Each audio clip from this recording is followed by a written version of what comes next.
Hi, I'm Sandrine, and today I have a very special guest with me. Caity George is a Canadian jazz vocalist and Juno Award recipient. So, hi, Caity. How are you doing today? I am doing so good. Thank you so much for having me, Sandrine. Congrats on winning your Juno Award this past spring. How does it feel to have won such an outstanding award? I feel very, very lucky, very privileged. I didn't think that I was going to win, so I was extremely surprised when they called my name at the awards ceremony in May in Toronto. I went up to the stage, I did my speech, I held the award. It's very heavy and it was very overwhelming, but it's opened up a lot of doors for me. I've gotten a lot more performance opportunities and recording opportunities, and for that I'm incredibly grateful. Wow, it must be so nice. What have you been up to ever since? A lot of recording, a lot of touring, writing, arranging, teaching. I'm living a musician's life, and I'm very grateful to be doing so. As a jazz vocalist like you, I know that there is such a wide spectrum in how educators approach teaching jazz. So what's your approach? I am a huge advocate for ear training. I think that ear training is so beneficial in so many different ways. Not only does it allow students to become familiar with the language of the music and the harmony of the music, it also allows them to react to the music in a way that's true to them.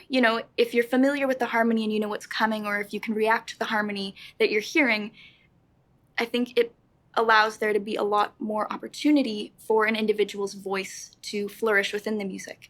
Of course, within ear training, we can also use theoretical approaches and analyze what we have transcribed or what we're hearing. But I think ear training overall is just a really, really beneficial way for students to improve their musicianship. Your new single, "'Tis Autumn," has just come out, September 23rd. What was the recording process and the arrangement building like?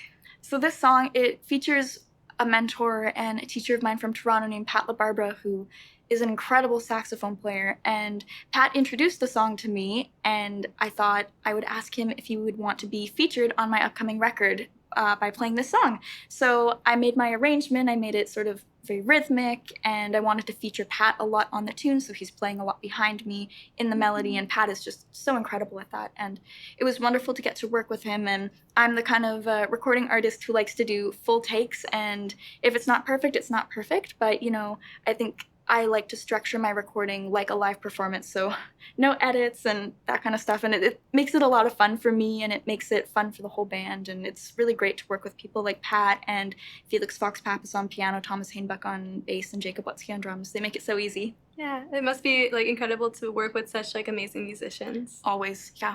Do you have any new music coming out soon? What's in store for us in the future? Oh yeah, I have a bunch of new music. My next record featuring is coming out on November 4th, and it features a whole bunch of different guest artists, all Canadian or Canadian permanent residents. So I've got Christine Jensen, Alison Au, Laura Anglade, Jocelyn Gould, Virginia McDonald, Pat LaBarbera, Kyle Tarter-Stoll, Kyle Pogline, Daniel Barda, Lucas Dubovic, and Tamish Kosnarski. And I think that's everybody, and I'm so grateful to work with them, and I was very grateful to receive funding from the Canada Council for the Arts for this project. So looking forward to sharing that album. Of course, that's amazing. Thank you. All right, so we're going to be wrapping up our interview here. Thank you so much for coming again today, but I have one more question for you. If there's any upcoming vocalists in the jazz scene, what would be your advice to them?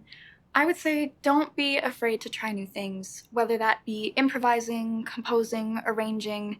There are so many resources to learn from, and my favorite resources have always been recordings. People like Ella Fitzgerald, Carmen McRae, Betty Carter.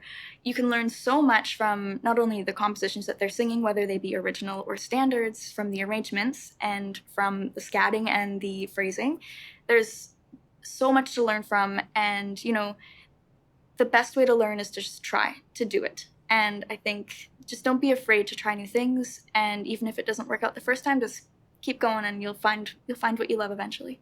Well, that's really awesome advice. Thank you so much again for coming here today, and it's been really great talking with you. Thank you so much for having me. It's been wonderful talking with you too.